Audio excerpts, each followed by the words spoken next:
বন্ধুরা এসে গেছি ইতিহাস বিদ্যার্থী টিউটোরিয়াল চ্যানেলে। আজ আমি লর্ড উইলিয়াম বেন্টিংয়ের শাসন সংস্কার নিয়ে আলোচনা করব। আলোচনা শুরু করার আগে বলে রাখি যে তোমরা অবশ্যই চ্যানেলটা সাবস্ক্রাইব করো, ভালো লাগলে লাইক শেয়ার কমেন্ট করো। তবে চলো এখন শুরু করা যাক। লর্ড উইলিয়াম বেন্টিং ভারতে বড়লাট নিযুক্ত হবার পর বিলাতের হুইগ দলের উদারপন্থী নীতি ভারতে বাস্তবায়িত করার চেষ্টা করেন। তিনি মনে করতেন যে কোনো সরকার ক্ষমতা ভোগ করবার সঙ্গে প্রজার প্রতি তার কর্তব্য করতে সে বাধ্য। কোম্পানি যেহেতু ভারতে শাসন ক্ষমতা ভোগ করে, সেহেতু ভারতীয় প্রজাগণের উন্নতির জন্য কোম্পানির নৈতিক দায়িত্ব রয়েছে। এরিক স্টোকস নামে এক ইংরেজ ঐতিহাসিকের মতে এই যুগে দার্শনিক জেরেমি বেন্থামের প্রচারিত হিতবাদ বহু লোককে প্রভাবিত করে। বেন্টিংয়ের ভারত সফরকালে এক ভোজসভায় বেন্টিং ও বেন্থাম উপস্থিত ছিলেন। সেই সভায় বেন্টিং তার গুরু বেন্থামের আদর্শ অনুসারে ভারত শাসন করতে ইচ্ছা প্রকাশ করেন। সুতরাং জেরেমি বেন্থামের হিতবাদী আদর্শ বেন্টিংয়ের শাসন নীতিকে প্রভাবিত করে। ইংল্যান্ডের রক্ষণশীল নেতারা ভারতে প্রজা কল্যাণমূলক কিছু কাজ না করে নিরপেক্ষ থাকার পক্ষপাতী ছিল। এই মত অনুযায়ী কোম্পানিও কোনো জনহিতকর কার্য করেনি, কিন্তু এই নিরপেক্ষতার বিরুদ্ধে ইংল্যান্ডের মিশনারি সম্প্রদায় ভারতে সামাজিক ও শিক্ষা সংস্কারের জন্য প্রচার চালায়। এদের বলা হতো ক্ল্যাপহ্যাম গোষ্ঠী। উইলিয়াম উইলবারফোর্স প্রভৃতি ব্যক্তিরা ভারতবাসীর শিক্ষা ও নৈতিক উন্নতির ব্যাপারে ব্রিটিশ সরকারের উদাসীনতার নিন্দা করেন। ক্ল্যাপহ্যাম গোষ্ঠী বিলাতে সতীদাহ প্রভৃতি বর্বর ঘটনার কথা প্রচার করলে ব্রিটিশ সরকার ভারতের সামাজিক সংস্কার সম্পর্কে নিষ্ক্রিয়তা নীতি ত্যাগ করেন। এর ফলে ইংল্যান্ডের মন্ত্রিসভায় ভারত সম্পর্কে নীতির পরিবর্তন ঘটে। বোর্ড অব কন্ট্রোলের সভাপতি বেন্টিংকে সংস্কার সম্পর্কে উৎসাহ দিয়ে বলেন যে ভারতে আমাদের কিছু বিরাট করিবার নৈতিক দায়িত্ব আছে। বেন্টিং বিলাতের মন্ত্রিসভা ও পরিচালক সভার সমর্থন নিয়ে শাসন সংস্কারের কাজে হাত দেন। সুতরাং বিলাতের জনমত ও মিশনারিদের প্রচার, মন্ত্রিসভার নীতির পরিবর্তন ও বেন্টিংয়ের নিজস্ব উদারনীতির ফলে সংস্কারের কাজে তিনি হাত দেন। শাসন সংস্কারের দিক থেকে বেন্টিং প্রথমেই কী করেন, তিনি বিচার বিভাগীয় সংস্কারের দিকে মন দেন। তিনি কি করেন, কোম্পানির ব্যয় সংক্ষেপ ও সুশাসন উভয় সমস্যার সামঞ্জস্য বিধান করেন। তিনি কিভাবে বিচার বিভাগীয় সংস্কার করেন? এক, তিনি কর্নওয়ালিসের প্রবর্তিত প্রাদেশিক আপিল আদালত ও ভ্রাম্যমাণ ফৌজদারি আপিল আদালত উঠিয়ে দেন।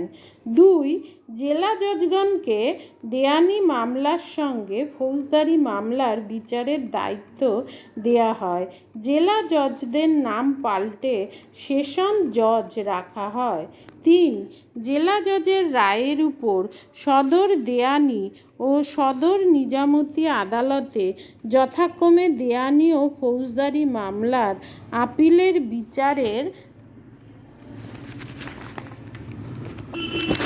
ব্যবস্থা করা হয়। চার, জেলা কালেক্টরগণকে ম্যাজিস্ট্রেটের ক্ষমতা দেয়া হয়, ফলে তারা রাজস্ব বিভাগের কাজ ছেড়ে শাসন বিভাগের কাজও করতে থাকেন। পাঁচ, কয়েকটি জেলা নিয়ে একটি করে বিভাগ গঠন করা হয়। প্রতিটি বিভাগের উপর একজন বিভাগীয় কমিশনার নিয়োগ করে জেলা কালেক্টরদের কাজের তদারকি করার ব্যবস্থা করা হয়। ছয়, কর্নওয়ালিস প্রবর্তিত গ্রাম্য আমিনি আদালত বা সালিসি আদালতকে নিয়মিত আদালতের মর্যাদা দেয়া হয়। 7. গ্রামাঞ্চলের বিচারের দায়িত্ব আমিনি আদালত প্রধানত বহন করে। 8. এছাড়া বেন্টিঙ্ক উত্তরপ্রদেশে ভূমির নতুন বন্দোবস্ত চালু করেন। তিনি চিরস্থায়ী বন্দোবস্তের কুফল বুঝতে পারেন, এজন্য তিনি জমিদারদের স্থায়ীভাবে জমির বন্দোবস্ত না দিয়ে আপাতত 30 বছরের জন্য জমির বন্দোবস্ত দেন। এরপর তিনি আইনের সংস্কার করেন। তার আইনের সংস্কার কি? বেন্টিংয়ের শাসনকালে 1833 খ্রিস্টাব্দে চার্টার আইন পাশ হয়। এর ফলে ভারতীয় আইন ও বিচার ব্যবস্থার সুদূর প্রসারী পরিবর্তনের সূচনা হয়। লর্ড মেকলে বড়লাটের আইনমন্ত্রী নিযুক্ত হন। তিনি একটি আইন কমিশনের সাহায্যে ভারতীয় আইনের সংকলনের কাজে হাত দেন। অতঃপর সরকারি আইনগুলি রেগুলেশন নামে পরিচিত না হয়ে অ্যাক্ট বা বিধি নামে পরিচিত হয়। মেকলের নেতৃত্বে আইন কমিশন ভারতীয় দেওয়ানি ও ফৌজদারি দণ্ডবিধি আইন সংকলন করে। এ যাবৎ হিন্দু ও মুসলিম আইনে বিচার চলত। এখন থেকে ইংল্যান্ডের ফৌজদারি আইনবিধি চালু হয়। এর নাম হয় ভারতীয় দণ্ডবিধি আইন বা ইন্ডিয়ান পেনাল কোড। আদালতগুলি এই আইনের সাহায্যে বিচার করতে থাকে।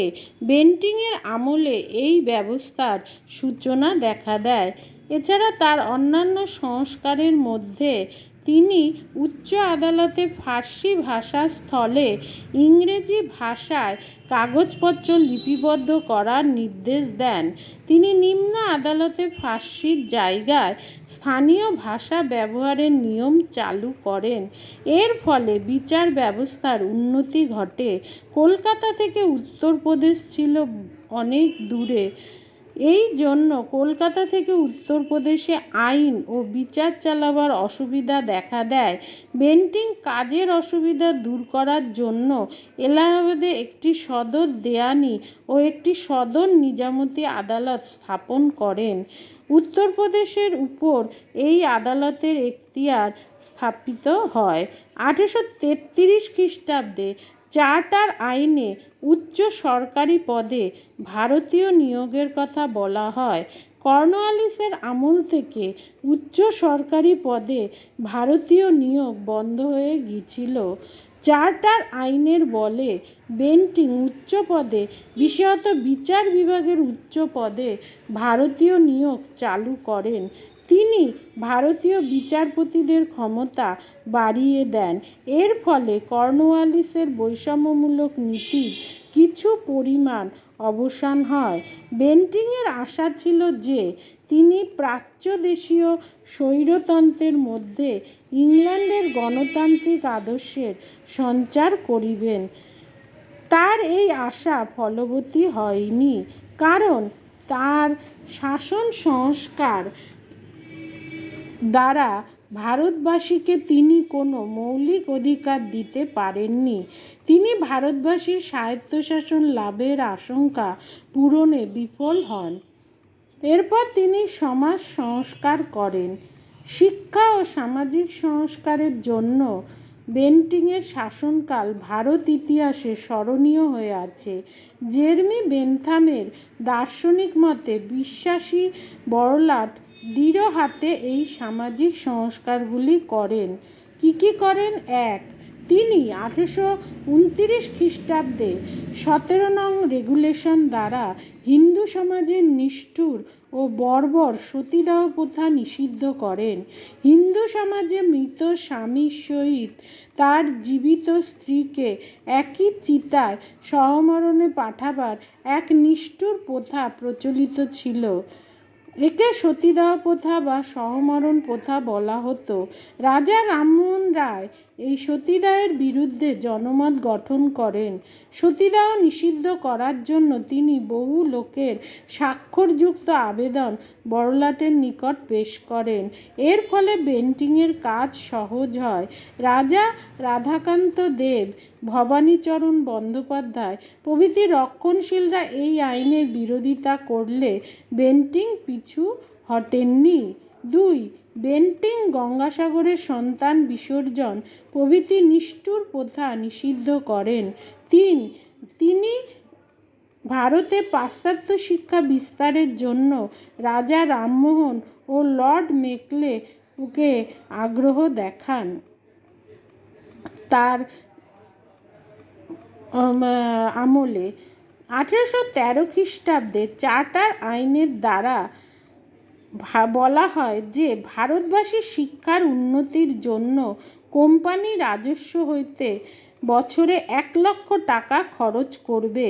রাজা রামমোহন প্রভৃতি দাবি করেন যে এই টাকা পাশ্চাত্য শিক্ষা বিস্তারের জন্য খরচ করা হোক। লর্ড মেকলে ছিলেন বড়লাটের আইন সচিব। তিনি ইংরেজি শিক্ষা প্রবর্তনের বড়লাটের নিকট সুপারিশ করলে 1835 খ্রিস্টাব্দে একটি এই সম্বন্ধে স্মারকলিপি দেন। এদিকে উইলসন প্রভৃতি এক শ্রেণীর লোক প্রাচ্য শিক্ষা বহাল রাখার দাবি জানান। শেষ পর্যন্ত বেন্টিঙ্ক 1835 খ্রিস্টাব্দে 7 মার্চের রেগুলেশনের দ্বারা পাশ্চাত্য শিক্ষার অনুকূলে অভিমত দেন এবং সরকারি অর্থ এই শিক্ষা বিস্তারের জন্য ব্যয় করার সিদ্ধান্ত নেন। এই সিদ্ধান্তের ফলে ভারতবর্ষে পাশ্চাত্য শিক্ষা বিস্তারের পথ সুগম হয়। 4. তিনি ঠগি নামক দুর্দান্ত দস্যু দলকে কর্নেল স্লিম্যান নামক সেনাপতির সাহায্যে দমন করেন। এই ঠগি সম্প্রদায় ছিল কালীর উপাসক এবং এরা পথিকদের নিষ্ঠুরভাবে হত্যা করত। স্লিম্যান প্রায় 1000 ঠগিকে গ্রেপ্তার করেন এবং তাদের কঠোর দণ্ড দেয়া হয়। এইভাবে বেন্টিঙ্ক জেরেমি বেন্থামের আদর্শ হিতবাদ বা ইউটিলিটেরিয়ানিজমকে কার্যে পরিণত করেন। পার্সিভাল স্পিয়ারের মতে বেন্টিঙ্ক ভারত শাসন নীতিকে প্রজাহিতৈষণা ও পাশ্চাত্যবাদের পথে চালিত করেন। তবে এ প্রসঙ্গে স্মরণ রাখা দরকার যে বেন্টিঙ্ক ভারতবাসীর মঙ্গল করবার কথা ভাবলেও ইংরেজ শাসনের শোষণমূলক চরিত্র বদলাবার মোটেই চেষ্টা করেননি। তার আমলে ভারতের কুটির শিল্প ও বহির্বাণিজ্যের চূড়ান্ত ধ্বংস হয়। ব্রিটিশ সরকার ভারত থেকে ইংল্যান্ডে আমদানি কাপড়, চিনি, রেশম প্রভৃতির উপর শতকরা 20% শুল্ক চাপিয়ে দিলে ইংল্যান্ডের বাজারে ভারতের এই সকল দ্রব্যের বিক্রয় বন্ধ হয়ে যায়। এই শিল্পগুলো ধ্বংস হয়। এদিকে বিলাত থেকে ভারতে আমদানি কাপড় অন্যান্য জিনিসের উপর ভারত সরকারের পক্ষে নিম্নতম শুল্ক যথা 2.5% আদায় করে ভারতের বাজারে বিলাতি মালের জন্য খুলে দেয়া হয়। ইংল্যান্ডের শিল্প বিপ্লবের ফলে কলকারখানায় বাড়তি মাল তৈরি হচ্ছিল।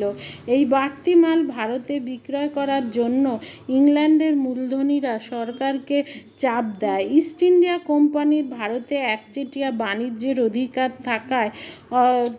থাকায় অন্য ব্রিটিশ কোম্পানিগুলো ভারতে অবাধে ঢুকতে পারত না। 1833 খ্রিস্টাব্দের চার্টার আইনে কোম্পানির একচেটিয়া ব্যবসা বন্ধ করে ভারতে যে কোনো ইংরেজকে ব্যবসা করার অধিকার দেয়া হয়। ফলে ভারতে ব্রিটিশ বাণিজ্য দ্রুত বাড়ে। চা, নীল প্রভৃতি খামার মালিকরা ভারতে এসে ভারতে চা, নীল চাষ আরম্ভ করে। চাষির রক্ত শোষণের পথ প্রশস্ত হয়। বেন্টিঙ্ক এই শোষণ নীতির প্রতিকারের চেষ্টা করেননি। তাছাড়া কেউ কেউ বলেন যে বেন্টিঙ্ক সরকারি কাজ চালাতে ইংরেজি জানা কেরানি তৈরির জন্য ইংরেজি শিক্ষার প্রচলনে মত দেন। তবে এই মতের বিরুদ্ধে অনেকে বলেছেন যে বেন্টিঙ্ক প্রকৃতপক্ষে ভারতে আধুনিক শিক্ষার দরকার বুঝতে পেরে তা চালু করেন। পার্সিভাল স্পিয়ারের মতে বেন্টিঙ্ক ছিলেন ঘোর পাশ্চাত্যবাদী। তিনি ভারতীয় সমাজ ও সংস্কৃতি সম্পর্কে আস্থাশীল ছিলেন না। যা হোক, বেন্টিংয়ের আমলেই ব্রিটিশ সরকার ভারতে পাশ্চাত্য প্রবর্তনের নীতি নেয়। এর ফলাফল সুদূর প্রসারী হয়। তিনি শিক্ষিত ভারতীয়দের উচ্চ সরকারি চাকরি লাভের দাবিকে সমর্থন করেন। এই দিক থেকে তার উদারতা ছিল বলা যায়।